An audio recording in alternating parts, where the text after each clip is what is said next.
What's up, guys? Coach Matt and YouGoProBaseball.com here again with Matt Antonelli, Major League middle infielder for the Padres organization. We played together in the Padres organization, and he's got a YouTube channel as well, Antonelli Baseball. I'll leave his link down in the description. Go check it out. A lot of good stuff over there. But today, he's going to show us an infield drill.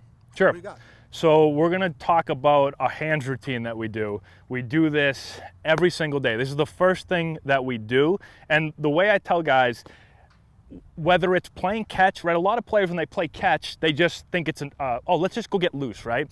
And that's a time to get a lot of really quality reps in. It's the same thing with these hands routines. So sometimes you'll see guys get into these routines and it's like, oh, I just got to get my hands loose, and they just do whatever. If you do it, if you take this drill and you work on, the 4 or 5 things we talk about, you can then translate that to the game. You will no doubt become a better fielder. But if you just go through it, it's not so much the drill, it's what are we doing in the drill that makes us a better infielder. So it's really, really key to think about that. So we do these every day. It's the first thing we do before we ever go to any type of roll ground balls or fungal ground balls. We always start with this. So we start on our knees. So I'll explain it real quick and then we can demonstrate a couple. So this actually works out perfect. If you're outside and you can put your knees on the grass and field off the dirt, what it's going to do, if you set up about 6 inches or so behind, it's going to force you to get your hands out front. So really good. If you're inside and you don't have this grass dirt, you can put a line. If you can find a line, you want to be behind the line. Make sure you're fielding in front of the line. All right, so the first thing, we go on our knees and we do it 3 different ways. We go bare hand. So the bare hand idea is we want to try to field the ball in the same point every single time. So I tell the guys you want to field it right off of your index finger, right here. And so if I can get the ball to be fielded here consistently over and over again, then I'm going to be able to control the ball, get the ball into my bare hand much more consistently. Where you see a lot of players struggle is when one ball they field here and one ball is over here and then one ball is over here, and now the ball jiggles around as I'm trying to transfer it. And once I can't get the transfer, now I start to rush, I start to panic, and I start throwing balls all over the place. So we start bare hand to work on that. Then we go with a flat glove, and the flat glove is just working on that exchange from, again, glove to bare hand. At any ball we field in the framework of our body, we're never going to close the glove. So the flat glove's kind of cool to be able to just work on that deflection, and then we'll finally put the glove on and field. All right, so what we're going to do is you partner up. You want to jump out there, we'll show real quick, and then we'll talk about some things. So the first one we do is you're going to have both balls. And again, let's go bare hand for this at first. So all your partner's gonna do is roll the ball to you.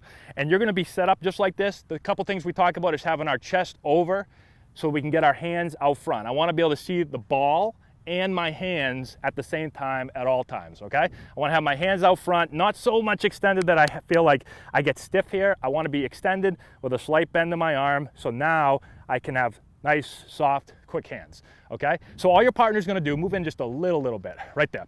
So he's just gonna roll your ball, very simple. We start out with balls right on the ground, okay? So I'm in position here, he rolls the ball, I'm gonna field the ball. When I field the ball, I'm gonna bring the ball right to the middle of my body. So right to the star on my shirt, whatever the player has right here, we tell him bring it right to your logo.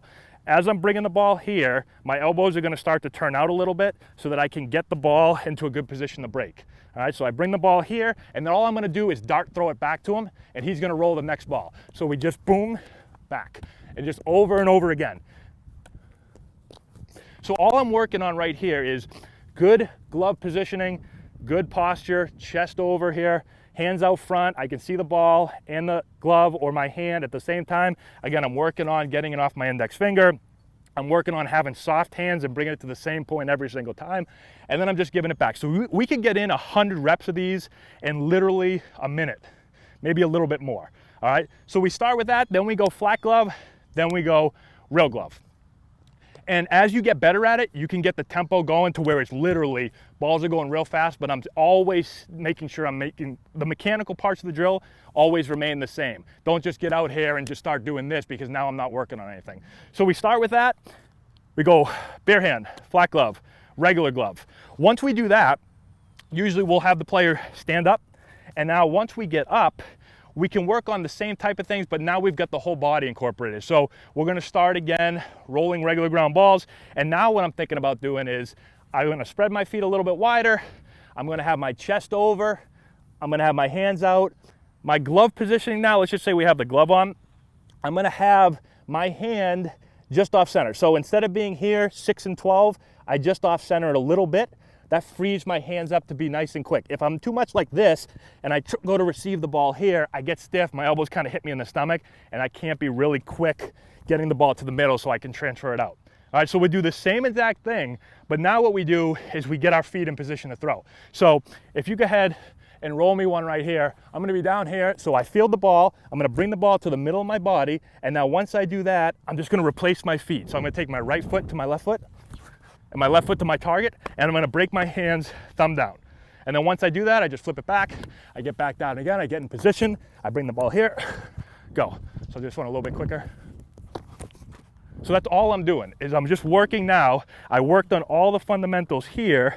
Now I'm putting my feet into it. I'm working on transfers. I'm working on footwork, gaining distance towards my target and direction. Again, I don't want to cross over, and I don't want to step behind. If I just take my right to my left and my left to my target, I'm on target. My shoulder's locked on. Everything that I want to do in the game is happening right now. All right, so we'll do that where we're standing up. We'll go backhands and forehands also. So that footwork, no matter the ball, can I borrow the ball real quick? No matter the ball, if I field here, so if I'm gonna go forehand work, all I'm gonna do after we field there is just pivot my feet, play down low, extend it, I'm gonna be just out in front of my left foot. And now when I receive that ball, I'm gonna do the same thing. So I'm gonna take right to left, left to target. If I'm working on backhand, I can go right foot in front or left foot. You've gotta be able to field both. If I'm here, right here, I field the ball and I can just go right to my target. Or if I'm here, I go right to left. So I'm working on all different plays, whether it's in the middle of my body, extended forehand, extended backhand. Once I go forehand, backhand, it's a one-handed play. Anything in the middle of my body, it's a two-handed play. And the only other thing that we'll do is, and you could kind of see it there, we don't even have to, when you're outside, you just roll it and you're gonna get different hops. If you're inside, you can work on a couple rolled, you can work on a couple of bounce where it's a short hop, right? And so if that ball is gonna bounce, what we're trying to do is always field the ball either on a short hop or on a long hop. So the long hop's the ball that bounces way out there, just goes in my glove. The short hop is the ball that's gonna bounce about right here, boom, and right in my glove. The in-between hop is that ball that's gonna bounce kind of in between those two spots and kind of eat me up. So when I'm here and I'm working on anything, you're gonna give some rolls that go right in my glove, some long hops, some short hops, and then a couple that are gonna be kind of in between. And they're hard to kind of get it, but if you do enough reps out here, you'll get them. And those are the ones where I'm just gonna, I call it pinching through the ball a little bit. So I'm just gonna pinch the short hop right here. I'm gonna try to create, if the ball's gonna hit there, I don't wanna sit back here and get caught in between. I'm gonna try to work through it. I'm gonna shorten the hop that way, this way, or even two-hand that way. You know, hearing you talk now, one of the videos that I love on your channel the most, Yeah. and it's an old one, and I've probably showed it to 200 different players of mine, is, I forget the exact title name, but it's about creating space. Yeah. When you're fielding the ball. Yeah. I forget who it was. LSU short, was it Bregman? It might have been Bregman, I can't remember. Did But he I know, play at LSU? yes. And so it was talking about that in-between Yep. ball and either coming through it or creating space, because we don't necessarily, we always hear coaches say, charge the ball, get through the ball, blah, blah, blah. But this was a great video. Can you elaborate on that a little bit? Yeah. So as an infielder, my job is to dictate the hop. What a lot of guys do is the ball's hit, they just get ready to field it. If it's a good hop, they field it, they throw them out. If it's an in-between hop instead of a long hop or a short hop, they take it off the chest and they go, oh, this field stinks. You know, somebody raked the field. As an infielder, I have to dictate the hop, so I'm moving my feet. So the ball's being hit, and I'm attacking the ball, but as I'm attacking it, I'm figuring out, okay, here comes the ball, I'm reading the hops. Do I need to step up to get the short hop or the long hop? Do I have to back up? Do I have to slow down? Do I have to speed up? And so a lot of times, you know, here comes the ball, I may have to, if the ball's gonna hit there and I go, oh man, I'm gonna get an in-between hop there, well then I better step up and get that off and create a short hop, right? Or, especially at the corner positions, but sometimes in the middle, but especially at third base, all of a sudden the ball's hit really hard, right? And you're like, oh man, that ball's gonna be an in-between hop. Instead of just becoming a goalie, right? A lot of times at youth levels, they'll praise that. Like the guy will go like this, and whack, hits him, and the guy gets a hit on it, and they'll go, way to get in front of it.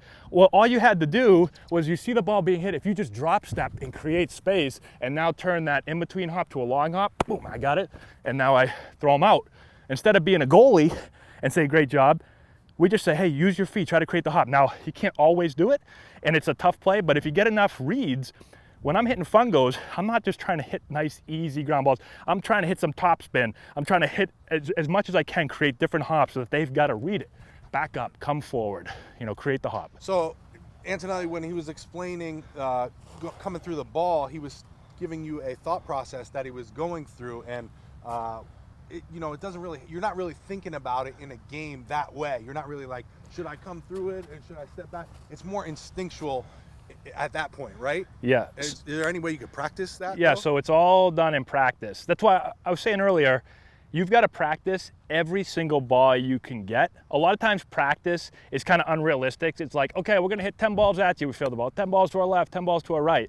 I like to try to make practice a little bit more unpredictable, where you can do that to work on some of the footwork and stuff, but at some point you want to just get up there. I'll have somebody toss me the ball, and I'm going to just start hitting balls at guys, and now they're able to start to see different hops, and that's where they work on, do I step up, do I back up? Practice is where it's done. So one way you can do it is you read the hops by counting them. So if I'm an infielder, right, ball's hit, and as I'm approaching it, I'm counting the hops. 1, 2, 3, and I catch it on the third hop.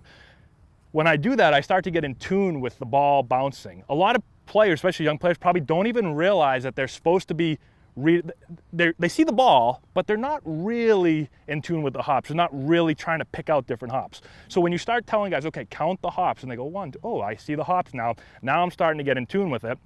And then you can do a drill where after counting the hops, you say, okay, we're gonna catch this ball on every third hop or every fourth hop. So now the ball's hit and they go, okay, I've got to catch it on the fourth. So 1, 2, 3, 4, and then they start moving their feet to create long hops, short hops, all that stuff. And so that's a way to force them to say, no, you can't catch it on the second hop on the short hop. You've got to create a longer hop or whatever. So you just mix it up, have them count the hops, tell them which hop to count it on, and then just get tons and tons of reps. The best infielders are the guys. There's a reason why infielders are great. They take thousands and thousands and thousands of reps. That's the only way to kind of build that clock and build, again, you said instinctual, without thinking about it in the game. The game is like autopilot, but you'll never get to autopilot if you don't practice it. If you just think you're going to go in a game and like, oh, I'm not going to think about any of this stuff, you're wrong. You're going to think about it if you've never practiced it. But if you practice it a lot, thousands of reps, you go in the game, you just let your instincts play. You just play the game, play on autopilot, and it'll happen. I'm sure you heard that it takes 10,000 hours at something to master a skill, and I'm sure you put in far more than 10,000 hours at baseball, and that's why you made it to the major leagues. One of the things, obviously you had a lot of talent, a lot of athleticism, but one of the things was he was a very hard worker.